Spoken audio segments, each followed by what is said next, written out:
নমস্কার বন্ধুরা, আজকে আমি অ্যান অ্যাস্ট্রোলজার্স ডে বাই আর কে নারায়ণের পার্ট 3 তোমাদের কাছে নিয়ে এলাম। তোমরা তো জানোই ক্লাস 11 সেমিস্টার 1-এর অ্যান অ্যাস্ট্রোলজার্স ডে আমাদের পড়া চলছে।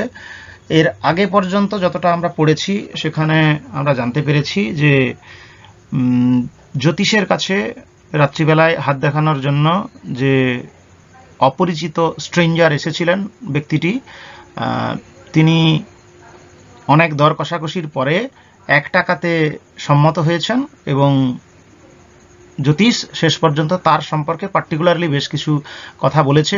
যেমন তাকে বলেছে এক সময় আপনার শরীরের ভিতর ছুরি চালানো হয়েছে এবং তাতে আমরা দেখতে পেয়েছি স্ট্রেঞ্জার তার জামা খুলে দেখিয়েছে যে সেটা সঠিক এবং তারপরও সে জানতে চেয়েছে। এই এতটা পর্যন্ত আমাদের পড়া ছিল, তারপরের অংশ শুরু করছি। And then you were pushed into a well nearby in the field. তারপরে তোমাকে কাছাকাছি মাঠের মধ্যে একটা কুয়োতে ফেলে দেওয়া হয়েছিল। ইন্টু এ ওয়েল, ওয়েল মানে কুয়ো। অর্থাৎ জ্যোতিষ তাকে বলল যে এরপর তোমাকে ঠেলে একটা কুয়োয় ফেলে দেওয়া হয়। You are left for dead, তোমাকে মৃত হিসাবে ধরে নেওয়া হয়েছিল। এই এতটা পর্যন্ত আমাদের পড়া ছিল বন্ধুরা।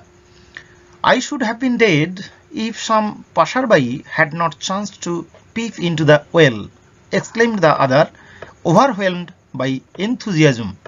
হয়ে সে বলল যে আমি মারাই যেতাম যদি না একজন পথচারী দৈবাত কুয়োর মধ্যে উঁকি না দিতেন।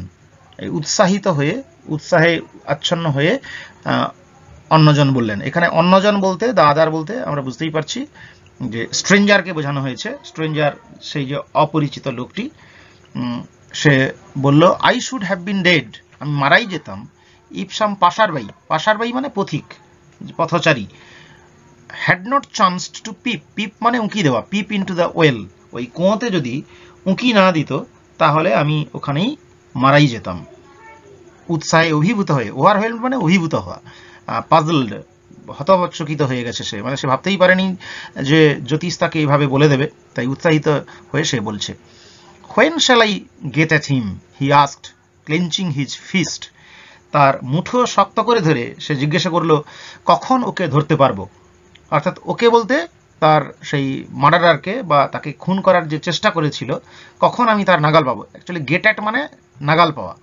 সে জিজ্ঞাসা করলো আমি ওকে কখন ধরতে পারবো বা কখন তার নাগাল পাবো।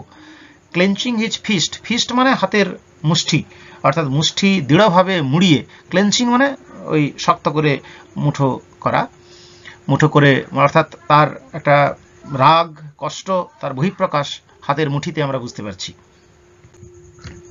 In the next world answer the astrologer, জ্যোতিষ জবাব দিল পরলোকে, অর্থাৎ পরবর্তী জগতে, মানে এ জগতে তুমি আর তার সঙ্গে দেখা করতে পারবে না। You will meet him in the next world. He died 4 months ago in a far off town. You will never see any more of him. The other groaned on hearing it. অন্যজন এইটা শুনে গুঁগিয়ে উঠল। গ্রোন্ড মানে গোঙানো। অন্যজন কাতরোক্তি করে উঠল আর কি।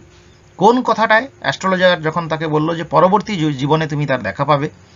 He died 4 months ago, সে 4 মাস আগে মারা গেছে। কতদিন আগে তাহলে তার ওই প্রবাবল মার্ডারার মারা গেছেন? 4 months ago in a far off town, দূরের একটি শহরে। ফার অফ মানে দূরের। You will never see any more of him, তুমি তাকে আর কখনোই দেখা পাবে না। ফার অফ মানে ডিস্ট্যান্ট টাউনে সে মারা গেছে, তুমি তার সঙ্গে আর কখনোই সাক্ষাৎ করতে পারবে না। দ্য আদার গ্রোন্ড অন হিয়ারিং ইট, গ্রোন্ড মানে গঁগিয়ে উঠল, আর্তনাদ করে উঠল। Made an expression of despair, হতাশার একটা বহিঃপ্রকাশ করল। দ্য অ্যাস্ট্রোলজার প্রসিডেড, এতে জ্যোতিষ বলেই চলল গুরুনায়ক, গুরুনায়ক অর গুরুনায়ক, তার নাম ধরে সরাসরি সম্বোধন করলেন। ইউ নো মাই নেম, আপনি আমার নাম জানেন বা তুমি আমার নাম জানো? The other said taken aback, হতচকিত হয়ে, অবাক হয়ে। Taken aback means being surprised. The stranger said you know my name, তুমি আমার নাম জানো? As I know all other things, যেমন আমি অন্য সব কিছুই জানি। অর্থাৎ জ্যোতিষ বলল যে যেন সে তার সবকিছুই জানে আর তেমন ভাবে তার নামটাও জানে। Gurunayak, listen carefully to what I have to say. Gurunayak, আমি যা বলছি মন দিয়ে শোনো। Your village is 2 days journey due north of this town. এই শহর থেকে সোজা উত্তরে তোমার গ্রাম 2 দিনের পথ। Your village is 2 days journey, 2 দিনের যাত্রা। ডিউ মানে একদম সোজাসুজি, সঠিক, সরাসরি, perfectly or directly, north of this town, এই শহর থেকে উত্তর দিকে মানে সরাসরি গেলে বা সোজাসুজি গেলে 2 দিনের যাত্রাপথ। টেক দ্য নেক্সট ট্রেন, পরের ট্রেন ধরে নাও, অ্যান্ড বি গন, এবং তুমি তোমার গ্রামে চলে যাও বা চলে যাও। অর্থাৎ এখান থেকে পরের ট্রেন ধরে তুমি বাড়ি চলে যাও। I see once again great danger to your life if you go from home. তুমি যদি বাড়ির বাইরে যাও তোমার জীবনে আমি ভয়ঙ্কর বিপদ দেখতে পাচ্ছি। আই সি ওয়ান্স এগেন, আমি আবারও দেখছি, গ্রেট ডেঞ্জার, ডেঞ্জার মানে আমরা জানি বিপদ, টু ইয়োর লাইফ, তোমার জীবনে, if you go from home, যদি তুমি বাড়ি থেকে যাও বা বাড়ি থেকে বেরো। He took out a pinch of sacred ash. Pinch মানে এক চিমটে, কিছুটা পরিমাণ। A portion taken between 2 fingers, 2 আঙ্গুলের মাঝে যতটুকু পরিমাণ ওঠে সেই পরিমাণকে বলা হয় পিঞ্চ। হি টুক আউট, তিনি নিলেন, এ পিঞ্চ অফ স্যাক্রেড অ্যাশ, সেই পবিত্র বিভূতির বা ছাইয়ের সেই স্যাক্রেড অ্যাশ যেটা তিনি কপালে মেখেছিলেন জ্যোতিষ, তার কিছুটা অংশ তিনি নিলেন, and held it out to him, এটা সেই অপরিচিত ব্যক্তিকে দিলেন। Rub it on your forehead and go home, এটা তোমার কপালে ঘষে নাও বা কপালে এই ভস্যটা লাগিয়ে নাও আর বাড়ি ফিরে যাও। গো হোম মানে বাড়ি চলে যাও। নেভার ট্রাভেল সাউথওয়ার্ড এগেইন, কখনো আর দক্ষিণ দিকে ভ্রমণ করো না, অর্থাৎ দক্ষিণমুখ ভ্রমণ তুমি করবে না, মানে কারণ দক্ষিণমুখ এই শহরটা, এই শহরে তুমি আর কখনো আসবে না বা এই দিকে আসবে না। And you will live to be 100, এবং তাহলেই তুমি 100 বছর বাঁচবে। এই 100 বলতে 100 বছর, you will live to be 100 মানে you will live 100 years of your age. তোমার বয়স যখন 100 বছর হবে ততদিন পর্যন্ত তুমি বাঁচবে, মানে অর্থাৎ তুমি একটা স্বাভাবিক জীবন যাপন করবে, তোমার সমস্ত বিপদ কেটে যাবে। Why should I leave home again, the other said reflectively. Reflectively মানে চিন্তান্বিতভাবে বা চিন্তা ভাবনা করে অন্যমনস্কভাবে সে একটা বলল যে why should I leave home again, বাড়ি আমি ছাড়বো কেন। I was only going away now and then to look for him and to choke out his life if I met him. আমি তো কেবলমাত্র যখন তখন বাড়ির বাইরে তার খোঁজেই বেরোতাম। তার বলতে তাকে যে মানে খুন করার চেষ্টা করে ওই কুয়োতে ফেলে দিয়েছিল সেই লোকটাকে যাকে খুঁজে বেড়াচ্ছে তার কথাই সে বলছে যে I was only going away now and then. Now and then মানে যখন তখন, আমি যখন তখন মাঝে মধ্যে অকেশনালি আমি তার খোঁজ করতাম। To look for, look for মানে খোঁজা, ফ্রেজাল ভার্ব রয়েছে এটা। And to choke out his life, এবং শ্বাসরোধ করে তাকে মেরে ফেলা, গলা টিপে তাকে মেরে ফেলতে চাইতাম। ইফ আই মেট হিম, যদি আমি তার দেখা পেতাম, অর্থাৎ সেই লোকের খোঁজে আমি বাড়ির বাইরে বেরোতাম। হি সুক হিজ হেড রিগ্রেটফুল্লি, সে মাথা নাড়ল, সুক মানে নাড়া, সেক সুক সেকেন্ড ভার্বের ফর্ম, রিগ্রেটফুল্লি মানে অনুশোচনার সঙ্গে, রিমোর্সফুল্লি, স্যাডলি দুঃখের সঙ্গে সে মাথা নাড়ল। He has escaped my hands, আমার হাত থেকে সে বেঁচে গেল, অর্থাৎ আমার হাত থেকে সে পালিয়ে গেল। এসকেপড মানে পালিয়ে যাওয়া। I hope at least he died as he deserved, আমি আশা করছি অন্ততপক্ষে তার যেমন প্রাপ্য তেমনভাবেই তার মৃত্যু হয়েছে। অ্যাটলিস্ট মানে ন্যূনতম পক্ষে, হি ডায়েড সে মারা গেছে, অ্যাজ হি ডিজার্ভড যেমনটার সে তার প্রাপ্য ছিল। ডিজার্ভড মানে প্রাপ্য, অর্থাৎ আশা করি অন্তত যেমন মৃত্যু তার প্রাপ্য ছিল, ওর প্রাপ্য ছিল, তেমনভাবেই সে মরেছে। ইয়েস সাইড দ্য অ্যাস্ট্রোলজার, জ্যোতিষ বলল হ্যাঁ। হি ওয়াজ ক্রাশড আন্ডার আ লরি, সে লরির নিচে পিষে মরেছে, অর্থাৎ লরির চাকার নিচে চাপা পড়ে মরেছে। Crushed means he was smashed under a lorry, সে লরির তলায় মানে চাপা পড়ে চাকার তলায় গেছে। The other looked gratified to hear it, এইটা শুনে অন্যজনকে বেশ সন্তুষ্ট দেখালো। গ্র্যাটিফাইড মানে সন্তুষ্ট, গ্র্যাটিফাইড মিন্স স্যাটিসফাইড, অর্থাৎ তাকে বেশ সন্তুষ্ট দেখাচ্ছিল। কেন না, তাকে মারার যে চেষ্টা করেছিল, সে শ্বাসরোধ করে তাকে মারতে বা হত্যা করতে চেয়েছিল, কিন্তু তার হাত থেকে বেঁচে গেছে বটে, কিন্তু সে লরির নিচে পিষ্ট হয়ে মারা গেছে শুনে সেই লোকটিকে বেশ সন্তুষ্ট বা খুশি দেখালো। Gratified means satisfied or happy to hear it. The place was deserted, ওই জায়গাটা নির্জন এবং পরিত্যক্ত হয়ে গেছে। By the time the astrologer picked up his articles and put them into his bag. তো যখন জ্যোতিষ তার মালপত্র গুটিয়ে ব্যাগে ভরল, ততক্ষণে জায়গাটি একদম নির্জন, জনহীন হয়ে পড়েছে। Deserted means empty, lonely place হয়ে গেছে। বাই দ্য টাইম মানে যখন বা যে সময়ে the astrologer picked up his articles, pick up মানে তোলা, তুলে নেওয়া, lifted up his or packed his articles, articles মানে জিনিসপত্রগুলো, and put them into his bag, এবং যখন সেগুলোকে আবার ব্যাগে ভরে নিল। অর্থাৎ সে মিড ডেতে তার জিনিসপত্র এখানে মেলেছিল, আর যখন সে তার এই জিনিসপত্রগুলো গুছাচ্ছে তখন প্রায় মিডনাইট হতে চলেছে, মধ্যরাত প্রায়। The green shaft was also gone, সেই সবুজ আলোটাও চলে গেছে। Leaving the place in darkness and silence, ওই এলাকাটাকে অন্ধকারাচ্ছন্ন রেখে, অ্যান্ড সাইলেন্স মানে নিস্তব্ধ রেখে, সবুজ আলোটা যে আলোটা এতক্ষণ ছিল, the green shaft of light, the bit of light was also gone. The stranger had gone off into the night, সেই অপরিচিত ব্যক্তিও রাতে অদৃশ্য হয়ে গেল। After giving the astrologer a handful of coins, এই জ্যোতিষকে এক মুঠো পয়সা দিয়ে, কয়েন মানে পয়সা, তার সঙ্গে কথা ছিল 1 টাকা দেবে, সেই পয়সা দিয়ে সেও রাতের অন্ধকারে চলে গেছে। It was nearly midnight when the astrologer reached home, জ্যোতিষ যখন বাড়ি পৌঁছলো তখন প্রায় মাঝরাত। It was nearly midnight, midnight মানে মধ্যরাত্রি। হোয়েন দ্য অ্যাস্ট্রোলজার, যখন জ্যোতিষ, রিচড হোম, বাড়ি পৌঁছেছিলেন। His wife was waiting for him at the door, তার স্ত্রী দরজার সামনে অপেক্ষা করছিলেন। অ্যান্ড ডিমান্ডেড অ্যান এক্সপ্লানেশন, এবং সে তার দেরির কারণ জানতে চাইল। ডিমান্ডেড মানে দাবি করা, জানতে চাইল ব্যাখ্যা, অর্থাৎ এখানে কিসের ব্যাখ্যা জানতে চাইলেন, যে এত রাত হলো কেন, তার ফিরতে এত দেরি হলো কেন।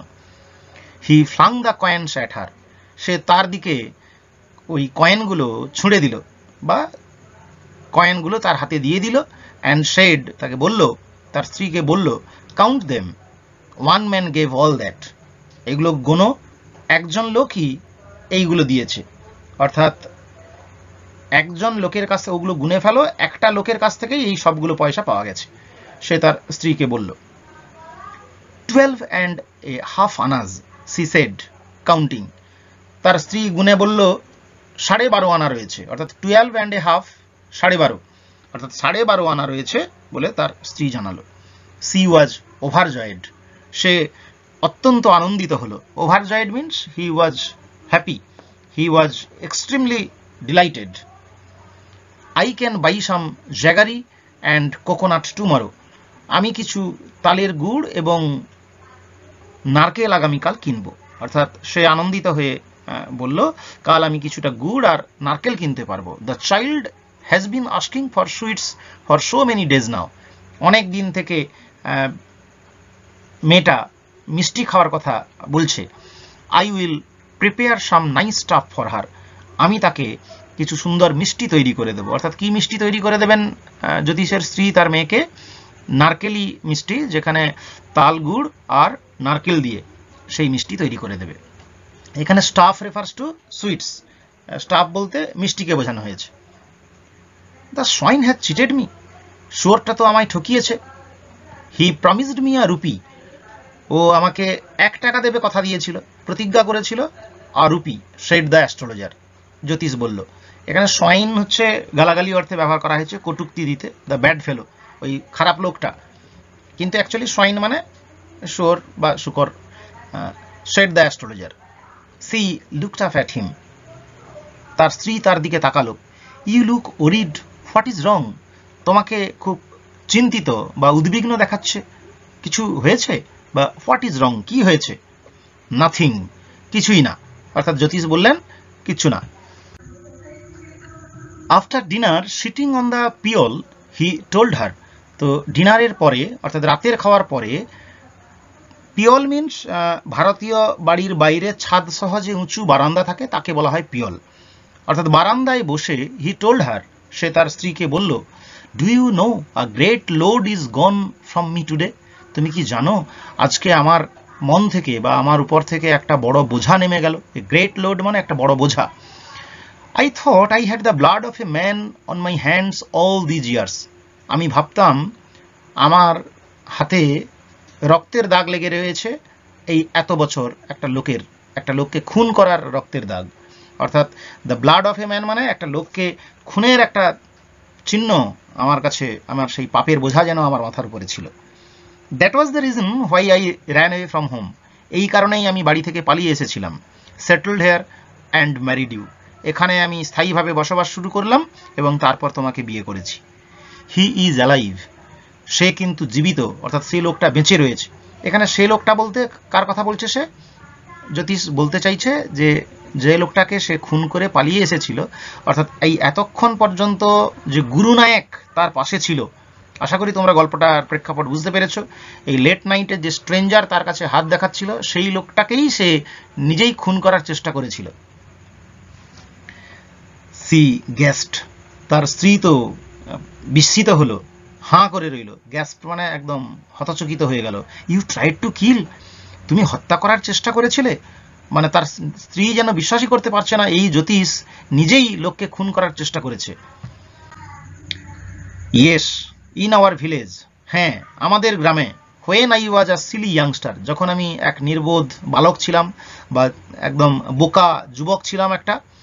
উই ড্র্যাঙ্ক, আমরা মদ খেয়েছিলাম। গ্যাম্বলড অ্যান্ড কোয়ারলড ব্যাডলি ওয়ান ডে, একদিন আমরা প্রচুর ঝগড়া করেছিলাম, জুয়া খেলেছিলাম। গ্যাম্বলড মানে জুয়া খেলা, ড্র্যাঙ্ক মানে মদ্যপান করা। ড্রিঙ্ক বলতে এখানে ড্র্যাঙ্ক ওয়াইন, আমরা মদ খেয়েছিলাম। ওই বেটে কার্ড খেলা মানে বেট করে তাস খেলা এবং তাতে কোনো কিছু বাজি ধরা, তাকে বলা হয় গ্যাম্বলড। হোয়াই থিঙ্ক অফ ইট নাও, আচ্ছা আমি এখন এটা ভাবছি কেন? এখন আর ভেবে কোনো লাভ নেই। টাইম টু স্লিপ, ঘুমানোর সময় হয়েছে। হি সেড, সে বলল এখন ভেবে কাজ নেই, চলো ঘুমানোর সময় হয়েছে। ইয়ার্নিং, হাই তুলতে তুলতে তিনি বললেন, and stretched himself on the pyol, এবং ওই বেঞ্চের উপর বা ওই বারান্দায় শরীরটাকে টান টান করে প্রসারিত করে দিলেন তিনি। অর্থাৎ তিনি হাই তুলে শরীরটাকে প্রসারিত করে রেস্ট নিতে লাগলেন, আর এই ব্যাপারটা আর চিন্তা করবেন না, মাথা থেকে ঝেড়ে ফেলে দিলেন। আশা করি বন্ধুরা আমাদের গল্প এই অ্যান অ্যাস্ট্রোলজার্স ডে, যে কিনা মিড ডে থেকে এই মিডনাইট পর্যন্ত একটা দিন, যে দিনটা তার জীবনের কাছে খুব গুরুত্বপূর্ণ একটা দিন। সে তার অতীত এবং তার অতীতের যে পাপের বোঝা সেটা কিভাবে তার স্খলন হলো এবং সে নিশ্চিন্তে এরপর থেকে জীবনটা কাটাতে পারবে, এবং পরবর্তীকালে তার যে আর কোনো বিপদ বা কোনো ক্ষতি হওয়ার ঝুঁকি নেই, সেটাও কিন্তু আমরা কিন্তু বন্ধুরা বুঝতে পেরে গেলাম এই গল্পটা পড়ে। এবং তোমরা বুঝতেই পেরেছো যে গুরুনায়ক, যাকে সে এতদিন ভেবে এসেছিল খুন করেছে, সেই গুরুনায়ক মারা যায়নি। আসলে গুরুনায়ক এতদিন খুঁজে বেরিয়েছে এই জ্যোতিষকেই হত্যা করার জন্য এবং গলা টিপে হত্যা করার জন্য। কারণ কি, এই জ্যোতিষ তাকে মার্ডার করে ফেলে দিয়ে এসেছিল কুয়োতে, গ্রামের একটা কুয়োতে, কিন্তু কোনো একটা পাশারবাড়ি তাকে বাঁচিয়েছিল। তারপর থেকেই তিনি খুঁজতেন, কিন্তু জ্যোতিষ বুঝতে পেরে গেছেন গুরুনায়ক, তাকে জানানো হয়েছে বা তাকে জানিয়ে দিয়েছেন যে তার যে মার্ডারার, অর্থাৎ সে নিজেই যেন 4 মাস আগে মারা গেছে, অর্থাৎ তার খুনি আর বেঁচে নেই, লরির চাপায় পিষ্ট হয়ে মারা গেছে। আর দক্ষিণমুখ তাকে আর কখনো ভ্রমণ করতে নিষেধ করা হয়েছে, না হলে তার বিপদ হবে। এবং আমরা দেখেছি গুরুনায়ক বা সেই স্ট্রেঞ্জার যে কিনা রাজিও হয়েছে যে বা বলেছে যে কেন আর আমি বাড়ির বাইরে বেরোতে যাব, আমার আর কাউকে খোঁজার দরকার নেই, এরকম একটা ভাবনা সে তার প্রকাশ করেছে। ফলে আমরা বুঝতে পারলাম এই জ্যোতিষ জীবনের বা ভাগ্যের ফেরে জ্যোতিষ হয়ে উঠেছেন, এবং তার যে মাথার উপরে পাপের বোঝা ছিল বা তার একটা ভয় ছিল, আশঙ্কা ছিল, সেটা থেকেও সে কাটিয়ে উঠে এখন নিশ্চিন্ত, এবং নিশ্চিন্ত হয়ে সে পিয়লের উপরে হাত পা শরীরকে টান টান করে শুয়ে পড়েছে। তো বন্ধুরা, এর পরের ভিডিওতে এমসিকিউ নিয়ে আসছি। এর আগেও 20টি প্রশ্নের একটা এমসিকিউ বাছাই করা এমসিকিউ দিয়েছি, এরপরে বিভিন্ন টাইপের এমসিকিউগুলো তোমাদের দিচ্ছি, তোমরা পড়তে থাকো। এবং এই চ্যানেলে যদি নতুন হও সাবস্ক্রাইব করে রাখো পরবর্তী ভিডিওগুলো পেয়ে যাওয়ার জন্য। Thank you for watching this video.